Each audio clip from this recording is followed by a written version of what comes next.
Hoy presentamos el porqué de congregarse. Pastor Freddy Luna. Aquí podemos ver a David que centraba toda su vida, todas sus aspiraciones en un lugar, en el santuario. Él recobraba, tomaba fuerzas cuando estaba en la presencia de Dios. Y a pesar de que tenía un escuadrón de enemigos que estaban tras de él, enemigos que se oponían, enemigos que atentaban contra su propia vida, el solo hecho de estar en el templo del Señor, él quería ser un huésped permanente en el santuario. Él quería contemplar, ahí se sentía que el enemigo, que el malvado no podía tener acceso a ese lugar. Y entonces él decía, bueno, yo quiero estar en el templo del Señor, contemplar en su santuario la hermosura. Y creo que una de las cosas que nosotros necesitamos en nuestra vida como hijos, como personas que andamos, ¿verdad?, toda la semana en la lucha, en los compromisos cotidianos. A veces nos sentimos cansados, agotados, y en el único lugar donde venimos a tomar fuerza precisamente es en su presencia. Punto número 2, ¿por qué el salmista deseaba estar en la presencia de Dios? Él se sentía completamente seguro ante la desventura, ante la situación que se encontraba allá afuera. Solamente él sabía que estando cerca, estar en el regazo del Señor, él podía estar y se trepaba a la roca más alta, a donde mantenía su cabeza erguida ante los embates de sus enemigos. Él sabía que en ese lugar no tenían acceso los malvados, no tenían acceso los violentos, no tenían acceso los enemigos, y era estar en su presencia. David anhelaba estar en su presencia. Por eso yo te quiero decir muy brevemente en esta reflexión muy breve que hoy te quiero dar. Creo que es una necesidad que tenemos. Creo que es un ejemplo maravilloso ver la vida, la historia de David, la gran necesidad que él tenía de estar en su presencia. Él anhelaba estar en su presencia. En cierta ocasión, cuando llegó el arca, él empezó a danzar, empezó a estar tan alegre, tan feliz. Se liberaba estar en la presencia del Señor, que Milca, su mujer, se burló, porque él volvía a ser esa persona segura. Y creo que ante tantas situaciones necesitamos nosotros esa seguridad. Yo últimamente he estado revisando datos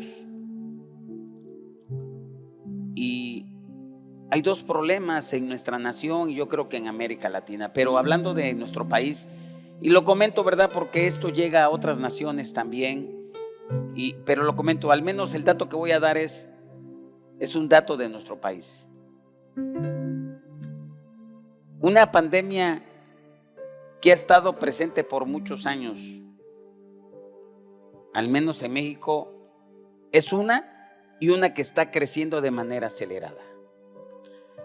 La pandemia que ha estado permanente en nuestro país y está cobrando muchas vidas humanas, pues es la obesidad, que está ligado con la diabetes. Hay muchas personas que su vida se vuelve en calidad menor y se acortan sus días aquí en la tierra. Es silenciosa y por fin el gobierno le ha puesto atención. Y la otra es la ansiedad. Es ese estado de alerta que se activa en nuestro cerebro, que nos hace estar en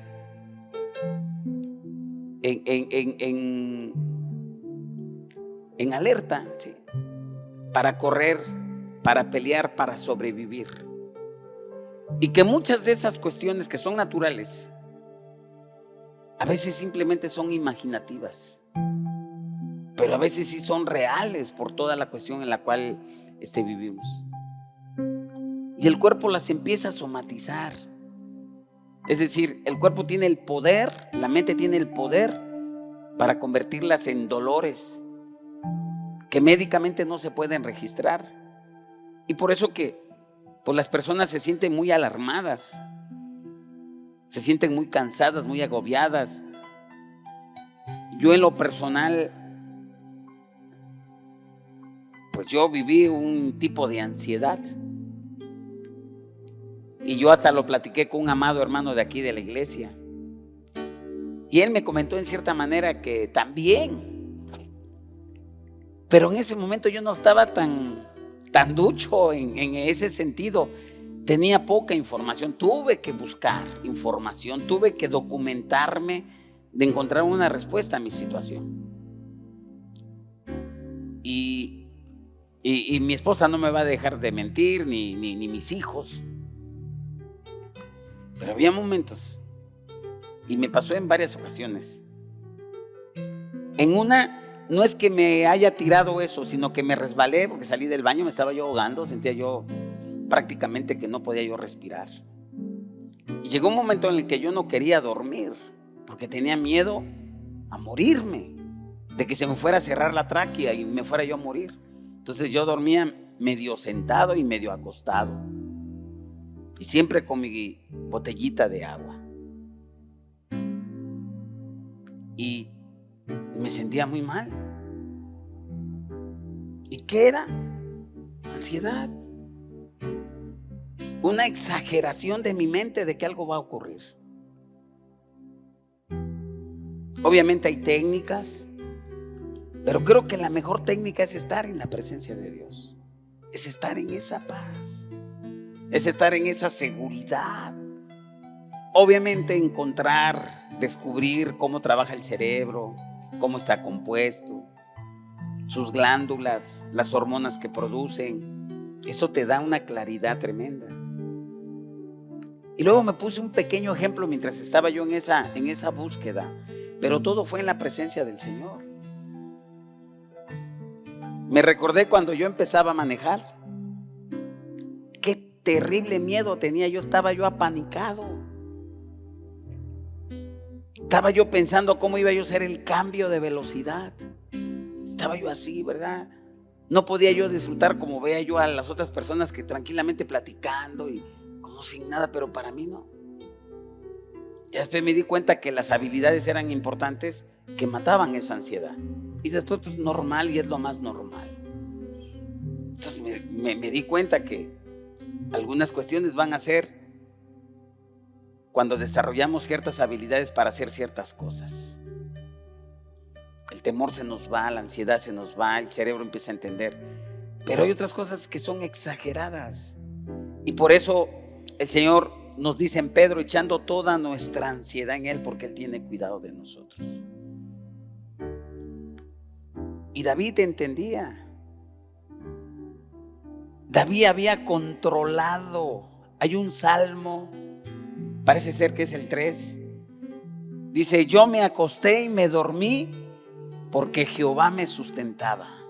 David estaba en pleno campo de batalla. Y en el campo de batalla el objetivo principal era pegarle al líder, era pegarle al general, al príncipe, al rey.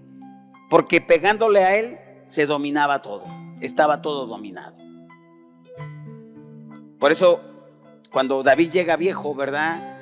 Le dicen sus generales, yo no quiero que tú salgas porque tú eres la lámpara del pueblo. Y si te apagan a ti, apagan a todos.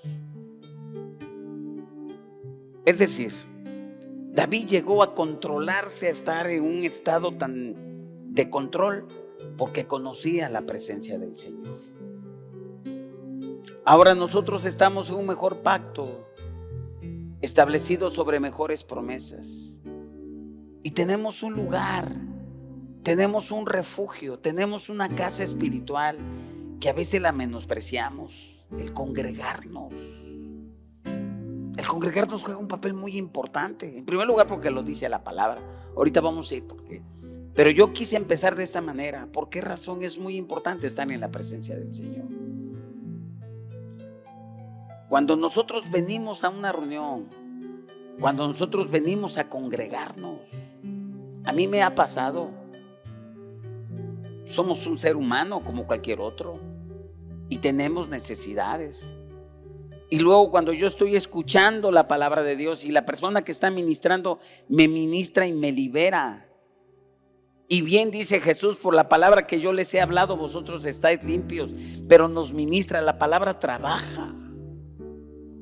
Y luego cuando pasa Rommel, pasa Cheli, pasa Carlos, pasa Cristi, pasa Paco, o pasa algún invitado, yo recibo la palabra. O cuando voy a la célula y el hermano o la hermana está predicando, recibo la palabra del Señor. Me nutre, me fortalece, me libera. Entonces es muy importante. Yo encontré 7 razones principales por las cuales tenemos que venir a la casa de papá.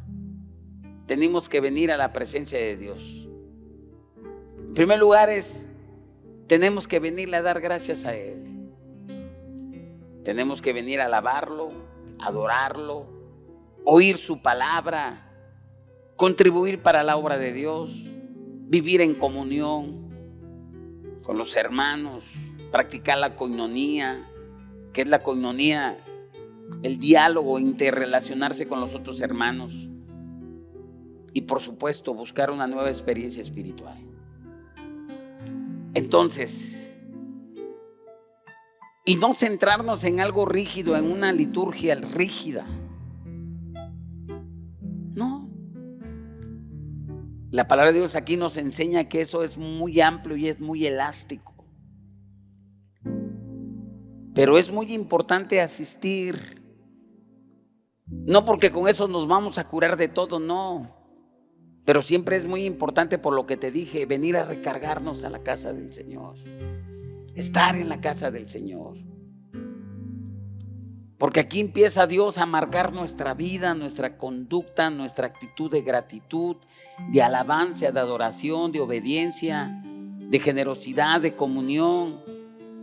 Y debe ser una experiencia que inicia nuestra semana para mantenernos todos los días con esa actitud de adorar al Señor, de servirle al Señor, de vivir un estilo de vida. Pero necesitamos venir, por eso dice Hebreos, no dejando de congregarnos. Es muy importante el congregarnos, el dejarnos marcar por su presencia, por su experiencia, por su palabra, como dice David, ¿verdad? Para contemplar la hermosura de tu santidad.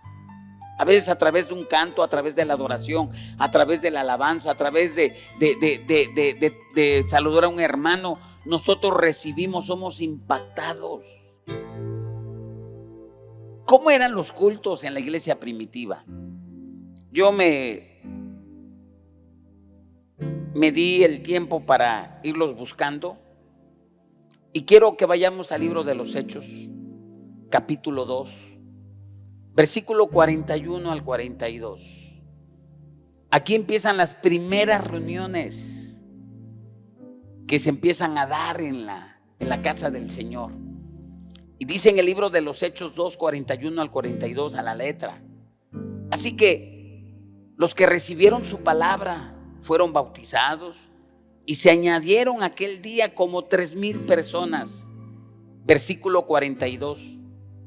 Y perseveraban en la doctrina de los apóstoles, en la comunión unos con otros, en el partimiento del pan y en las oraciones.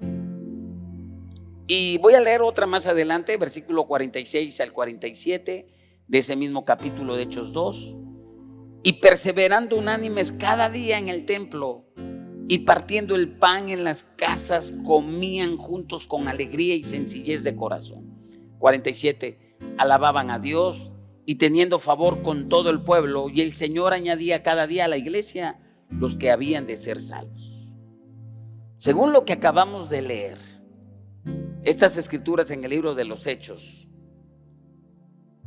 totalmente nos hablan de un cambio de forma de buscar a Dios.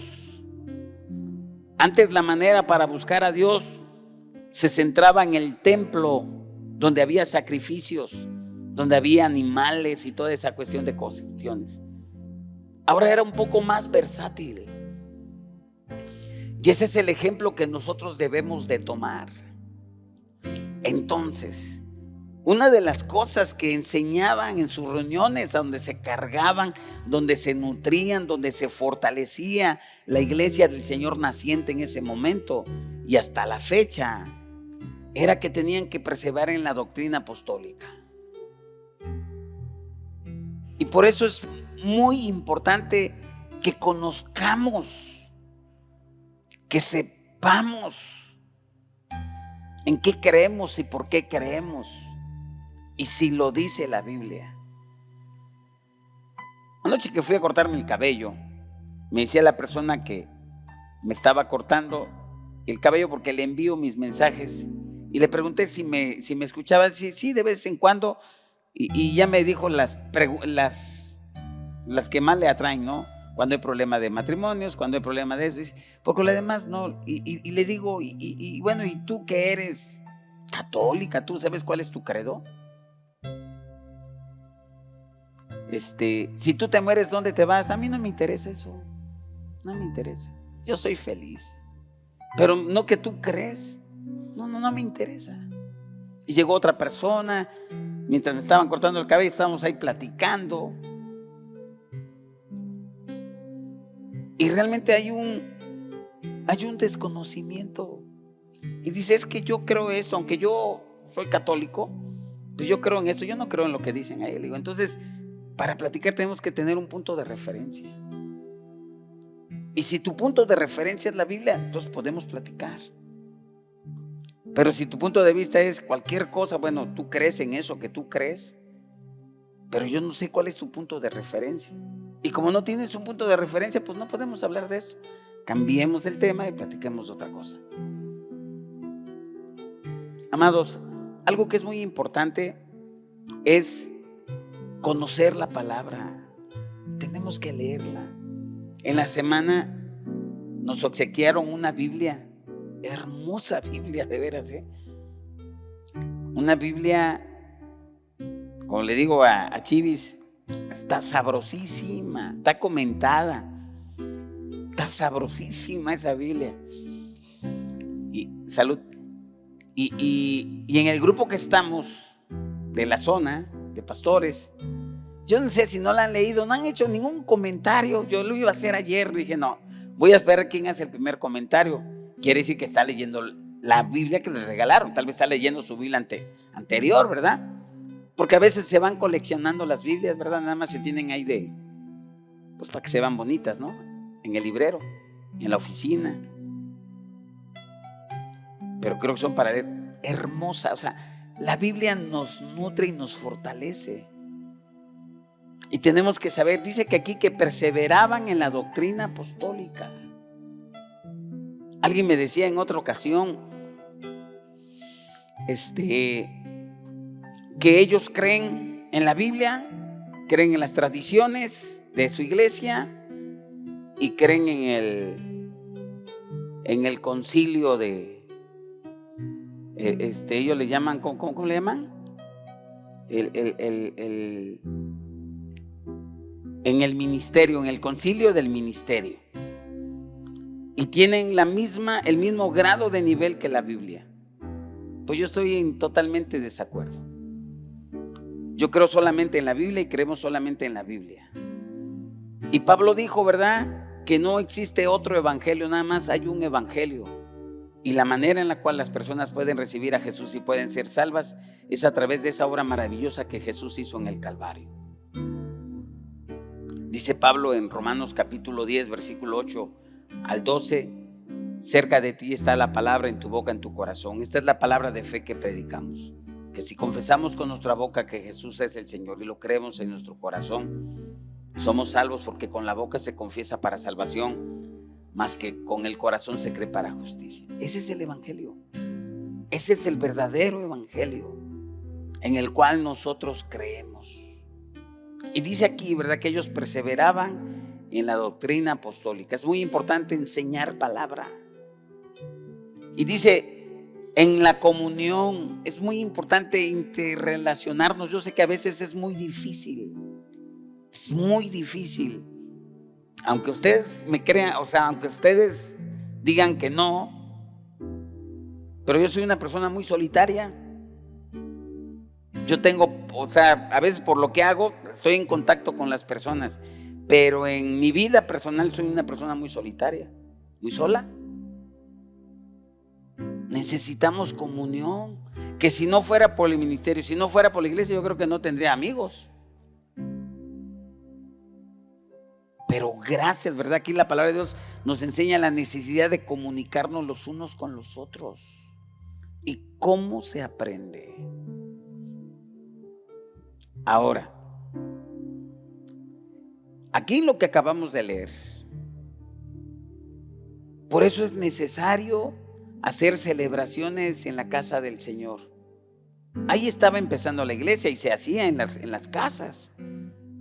Pero ahora que ya tenemos la bendición de tener un lugar exclusivo, pues esta es nuestra casa donde tenemos que venir con gratitud, alabar, adorar. Esa es la realidad de lo que hacemos. Pero vamos a ver aquí descubrí otras 3 citas que te las quiero decir. ¿Cómo era el culto? Ya te dije que David venía porque ahí se fortalecía, estaba su presencia, ahí se sentía fuerte. Él era un hombre perseguido, un hombre que estaba en continua guerra, peleando siempre, había adversidades y él se sentía seguro en la presencia del Señor. Pero ahora ya en la versión cristianamente, ¿verdad? Los cristianos se reunían para escuchar la palabra, perseveraban en la doctrina del Señor, en la comunión, en el partimiento del pan, en las oraciones. Esas son cosas muy importantes que debe de haber en una reunión.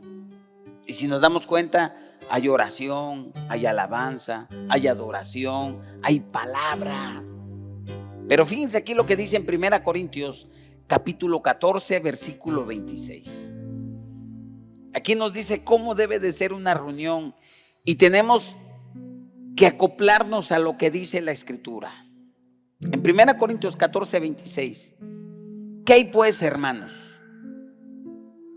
Aquí está preguntando Pablo.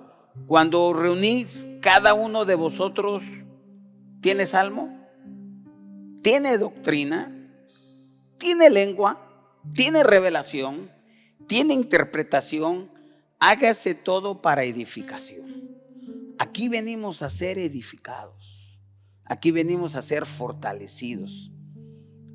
Como en una de las respuestas, ¿verdad?, que les doy a los amados en la semana, en la sección Pregúntale al Pastor, que compartimos y que están registradas en nuestro canal, en el canal de YouTube Centro Cristiano Córdoba, Amando y Venciendo.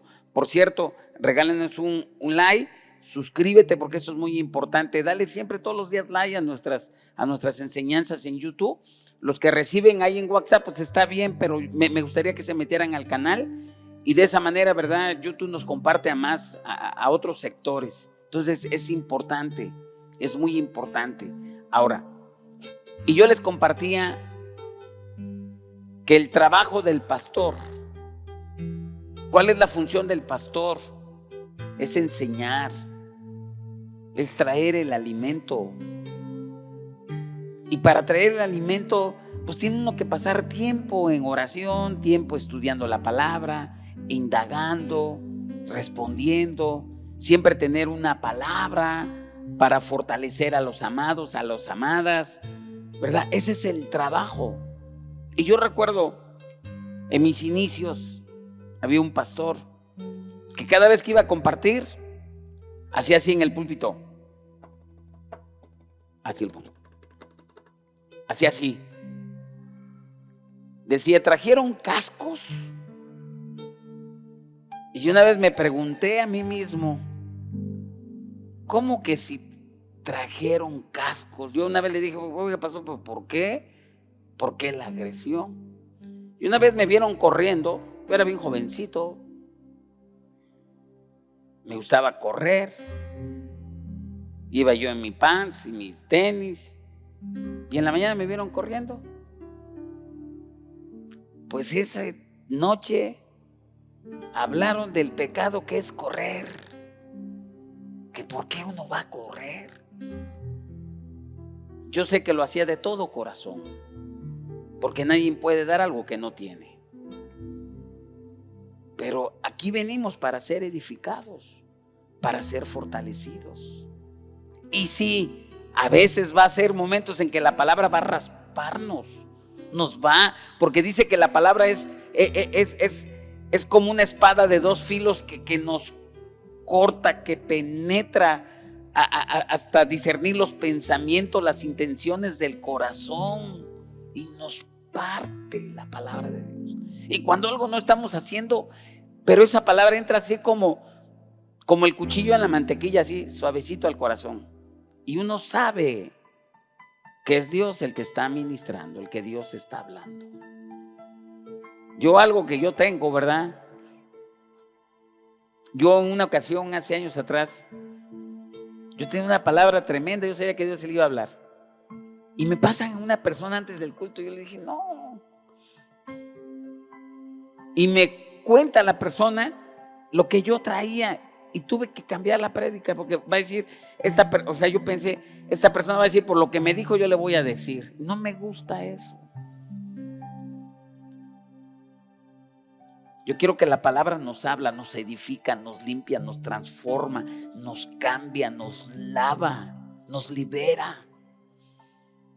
Entonces, la palabra es para edificación, pero aquí dice Pablo, salmo, ¿trae alguien salmo? Doctrina, lengua, luego Carlos, están hablando en lenguas, luego traen la interpretación. Dice, hágase todo para edificación.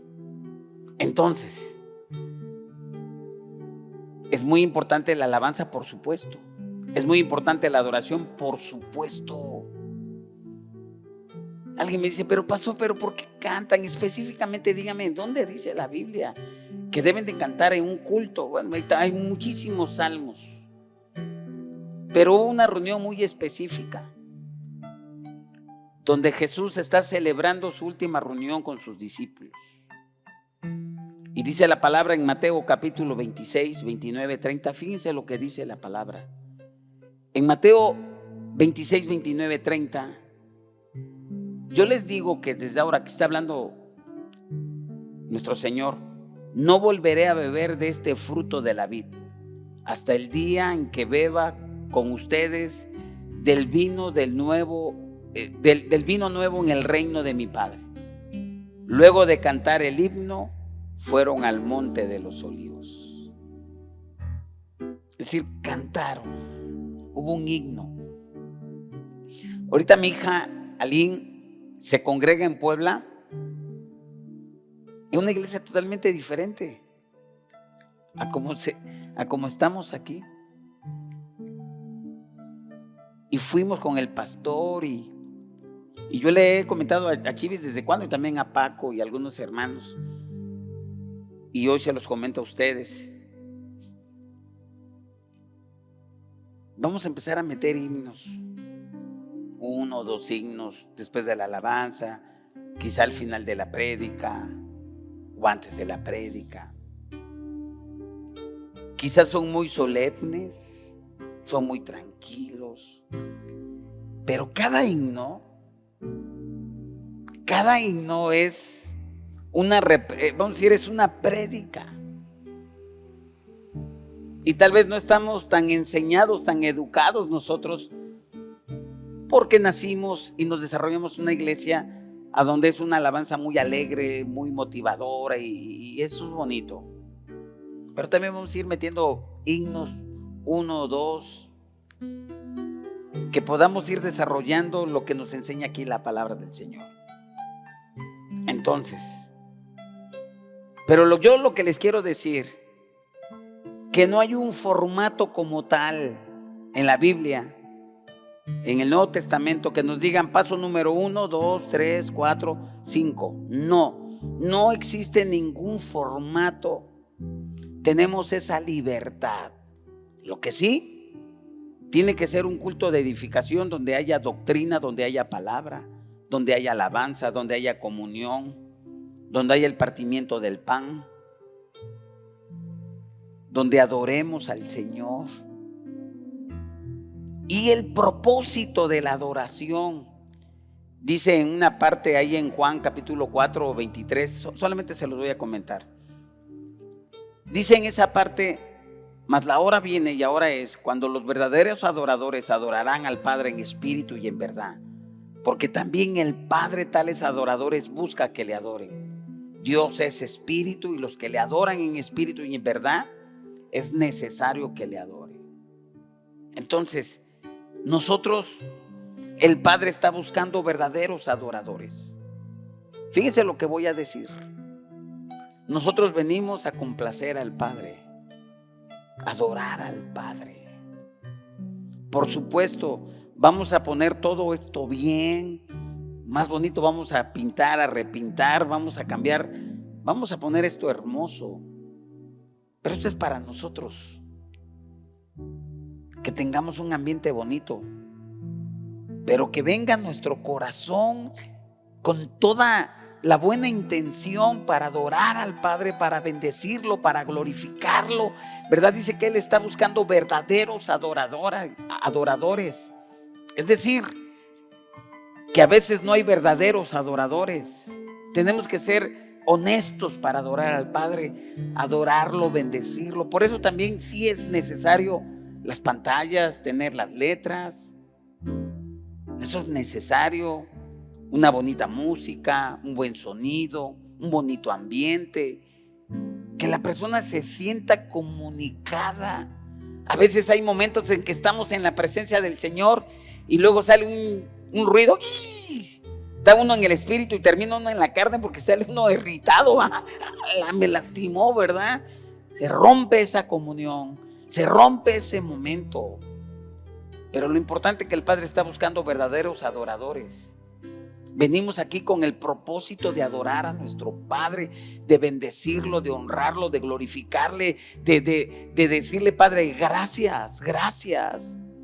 Yo me puedo imaginar a David, ¿verdad? Después de las peleas, él quería ya estar en la presencia. ¿Saben qué? Quiero estar en el santuario.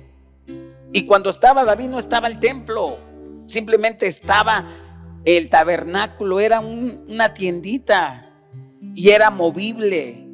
Pero David quería estar ahí. Por eso él pensó, dice: tal vez yo he derramado mucha sangre, pero lo que voy a hacer, voy a proveer todo lo que tenga. Tal vez yo no voy a estar físicamente. Si Jesús no viene, porque puede venir en cualquier momento, pero si no viniera y nosotros nos vamos a dejar este lugar a nuestras generaciones lo más bonito, que ellos disfruten tal vez lo que no vimos nosotros. Ir pensando generacionalmente. Y de esa manera honramos al Padre, lo bendecimos. Pero si podemos disfrutar mientras estamos aquí en la tierra, levantar un santuario hermoso, precioso, no podemos escatimar. Y cada uno de los que estamos aquí, los que adoran, los que alaban, los que cantan, los que reciben, los que venimos, todos tenemos que ser privilegiados que le estamos sirviendo al Señor. Tenemos que esforzarnos. Ya es tiempo de que tengamos esto bonito, pantallas, todo bonito, ya. No hay excusa. Me decía en la semana que me invitaron a cenar un hermano y él me estaba platicando cómo su empresa ha empezado a ser bendecida de una manera tremenda.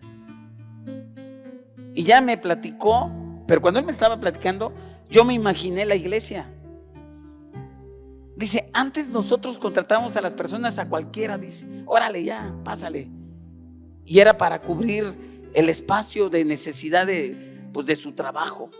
Dice: no, pero ahora ya tenemos un recurso de recursos humanos y contratamos una persona que que realmente filtre a las personas. Les hacemos un examen, les preguntamos, los mandamos al médico, hay un curso de capacitación, los visitamos donde viven, les preguntamos a los vecinos. Y antes, dice, no hacíamos eso. No había conciencia de lo que iban a hacer. No tenían conciencia. Y claro, teníamos una rotación de personal cada semana, cada mes. Y ahora no quiere decir que no. Sí, 1 o 2 personas se van al año. Pero todos van permaneciendo porque saben lo que tienen que hacer. Porque porque están conscientes que de ahí comen. Están conscientes de que es muy bueno la capacitación. Y yo creo que eso es lo que tenemos que hacer. Tenemos que estar conscientes a todo lo que hacemos. A veces damos por sentado que las personas saben lo que tienen que hacer y no es cierto. El día de las cajitas, a veces yo pienso que saben todo lo que van a hacer, pero no es cierto. Hay que dar una capacitación a todos. ¿Qué es lo que se debe de hacer? No solamente era la piñata y llevarse la cajita y vámonos, no. O hacer cualquier actividad, no, todo tiene un propósito. Ahora venimos aquí a la casa del Señor, venimos con un propósito para adorar al Padre, para bendecirlo, para darle gracias al Padre, para honrarlo con lo que Él nos ha bendecido. Pero sobre todo, ¿verdad? Para darle a Él toda nuestra gloria, toda nuestra alabanza, amarlo. Y cuando hacemos nosotros eso, viene lo demás en automático. Eso es lo que hacía David. Y aquí les voy a leer otra vez Juan 4, 23 y 24. Mas la hora viene, y ahora es cuando los verdaderos adoradores adorarán al Padre en espíritu y en verdad, porque también el Padre tales adoradores busca que le adoren. Dios es espíritu, y los que le adoran en espíritu y en verdad es necesario que le adoren. Todo lo que hagamos para el Señor lo tenemos que hacer extraordinariamente bien. Si los que van a enseñar a los niños, bueno, pues me voy a preparar. No, nada más, ya me acordé, a ver qué cosa le doy a los chamacos. No. Creo que en eso estamos fallando, en los jóvenes, en los adultos, aquí en el culto.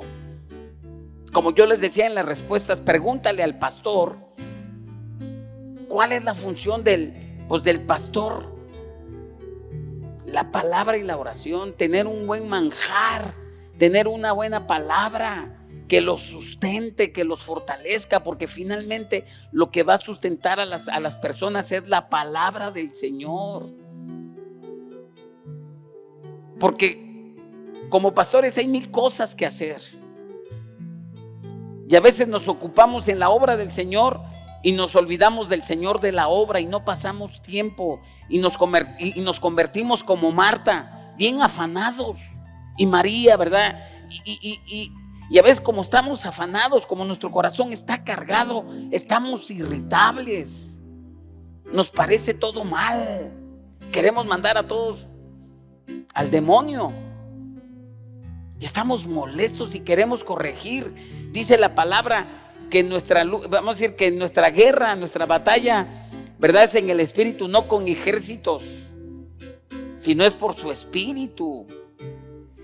Marta estaba molesta, imagínense, vino de invitado Jesús, todo que tenía que estar bien, pero Marta estaba haciendo cosas bien, por supuesto. Marta estaba haciendo cosas mejores, pero Jesús dijo, es que todo tiene su tiempo. Y se quejó, maestro, ves a mi hermana, está ahí sentadota y no hace nada, está ahí nada más escuchándote. Necesitamos poner aquí el café, las galletas, la comida, lo que vas a... Y mi hermana está ahí sentadota, qué bárbara, no es posible. ¿Y qué le contestó Jesús? Marta, Marta, afanada, andas con muchas labores, pero María ha escogido la mejor parte y no le será quitada. Amados, todo lo que hagamos al Señor, vamos a consagrarnos al Señor y hacerlo de corazón. Esas son nuestras buenas obras. Esas son las que van contabilizándose en el cielo. No estamos haciendo buenas obras para pagar las consecuencias de nuestras faltas. Eso ya lo pagó Jesús. Nosotros somos salvos por fe. Entonces tenemos que hacer eso. Entonces yo les decía, a veces el pastor llega bien cansado barriendo, haciendo un montonal de cosas y ya va a predicar. Voy a ver qué predico. Eso no, hermano. A veces me pasa que me invitan así a predicar sin que yo sepa. Estoy preparado, por supuesto, y comparto la palabra, pero me gusta ir preparado, estudiado, orado, compartir la palabra, soltar una palabra de bendición. Entonces, el Padre está buscando verdaderos adoradores que le adoren en espíritu y en verdad. Entonces, vamos a hacer eso. Es un privilegio venir aquí a la casa del Señor. Efesios 5, 19, 20. Aquí encontré otra cita muy bonita, cómo debe de ser un culto. Versículo 19 de Efesios 5.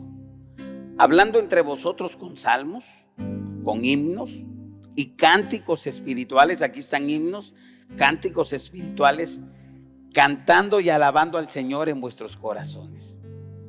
Como dice, cantando y alabando al Señor en vuestros corazones. 20, dando siempre gracias por todo al Dios y Padre en el nombre de nuestro Señor Jesucristo. Aquí ya está más explícito, aquí está más claro todo lo que el Señor quiere para nosotros, ¿verdad? Ya es mucho más específico. Entonces, dejemos que el Padre nos hable, dejemos que el Padre nos ministre y venimos aquí a gozarnos.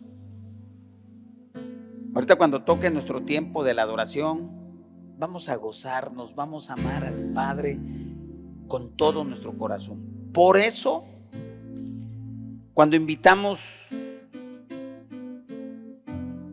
a nuestra reunión a los hermanos a que compartan un testimonio, en Dios se siguen escribiendo finales felices. A veces es bien triste, amados, que muchos dicen, ¿yo para qué voy a servirle al Señor?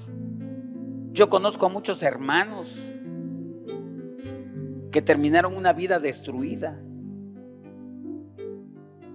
A veces cuando escuchamos comentarios de matrimonios que estuvieron más de 20 años, 25, 30, hasta 40 años y se separaron, qué desgracia.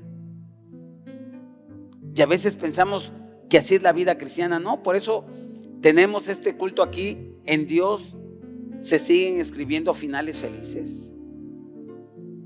Es que le sirvió al Señor y se murió. Pues todos nos vamos a morir un día, amados. Pero ¿de qué manera nos vamos a morir y cómo nos vamos a morir? Por eso, y por cierto, en Dios se siguen escribiendo finales felices. Les toca, Cheli, el domingo 5 de marzo. Domingo 5 de marzo. En Dios se siguen escribiendo finales felices. Y tenemos que hacerlo. Tenemos que darle todo lo mejor. Y los hermanos que se les invite, a las hermanas que se les invite, que pasen, que compartan la palabra, se preparen, que lo digan con gusto, con alegría, con bendición, que tu testimonio le pegue a la otra persona. Y yo decía algunas de las respuestas en cuáles son la función del pastor y de las ovejas. Y yo recuerdo como colofón, cuando digo colofón, el final de mi respuesta, yo les dije que una de las responsabilidades también de las ovejitas es que una ovejita va a producir otras ovejitas. Amados, tenemos que compartir nuestra fe, tenemos que convertir, ¿verdad? Bueno, nosotros compartimos y el que convierte es el Espíritu Santo. Vamos a orar por las personas, vamos a compartir este evangelio de bendición. Tenemos una bendición muy grande que es este evangelio. Yo le decía a las personas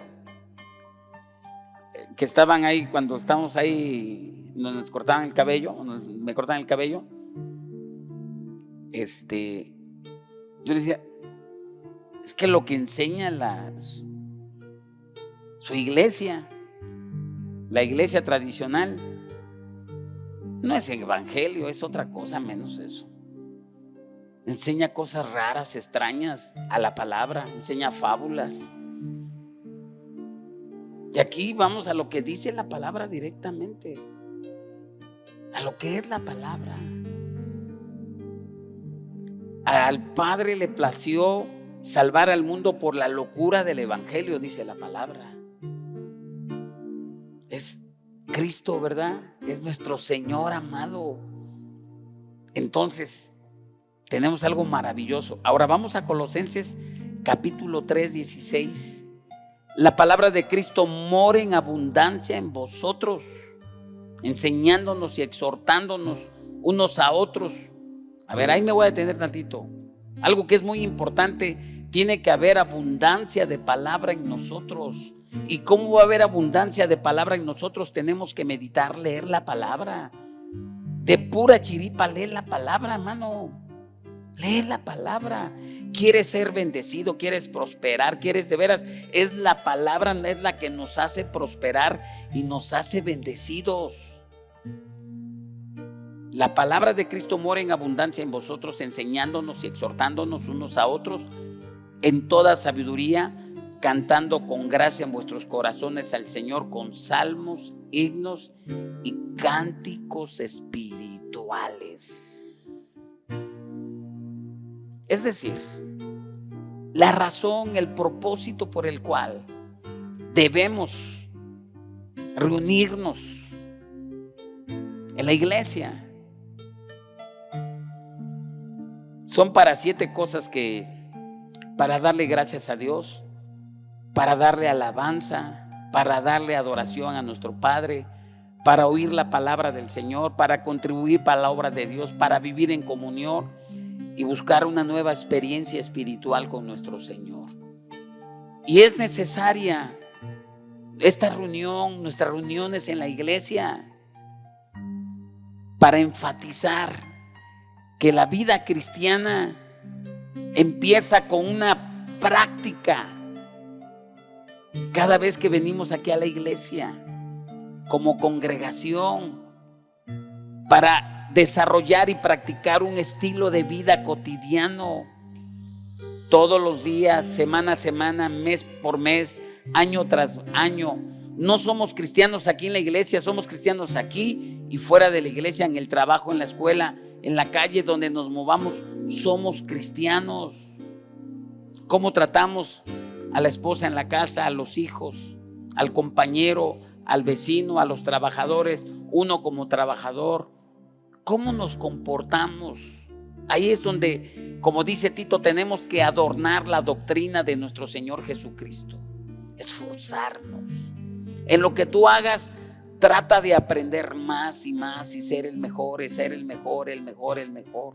Vamos a ser los mejores en lo que hagamos para la gloria del Padre, pero de esa manera. Yo quiero que nos pongamos de pie. Vamos, yo los motivo a que seamos verdaderos adoradores. Vamos a adorar al Padre. El Padre está buscando verdaderos adoradores que le adoren en espíritu y en verdad. Esta es la voz del cielo para nuestras vidas, que el Padre está buscando verdaderos adoradores que le adoren en espíritu y en verdad, porque tales adoradores Él busca que le adoren. Padre, en este momento queremos adorarte verdaderamente y por eso abrimos nuestro corazón. El propósito por el cual venimos a este lugar es para adorarte en espíritu y en verdad. Gracias. Gracias, amado Padre. Quiero que abras tus labios, que le des gracias al Padre por la vida, que le des gracias al Padre por tu familia, que le des gracias al Padre por la salud, que le des gracias al Padre por el trabajo, que le des gracias al Padre por tener una iglesia, que le des gracias al Padre por tener un lugar donde tú vives, por tener la comida, un plato de comida en tu mesa, porque Él no te ha faltado a pesar de las circunstancias. Démosle gracias al Padre en este momento. Y ahora le decimos: Padre, yo te adoro, yo te alabo. Así que ofrezcamos por medio de Él sacrificio de alabanza, fruto de labios que confiesan su nombre. Bendice, alma mía, al Señor. No olvides ninguno de sus beneficios. Él es el que perdona, el que saca del hoyo tu vida, de modo que te rejuvenezcas como el águila. Por eso hoy te venimos a adorar. Y como decía David, Señor, después que venía cansado, venía agotado, venía de ser perseguido, de luchas, de batallas, él buscaba una sola cosa: estar en tu santuario para contemplar la grandeza de tu hermosura. Hoy venimos a inquirir, hoy venimos a contemplar tu hermosura, Padre. Vamos a adorarlo, vamos a bendecirlo al Padre, vamos a decirle al Padre que necesitamos adorarlo. Adoramos al Padre. Padre, te damos muchísimas gracias, gracias en el nombre de Jesús.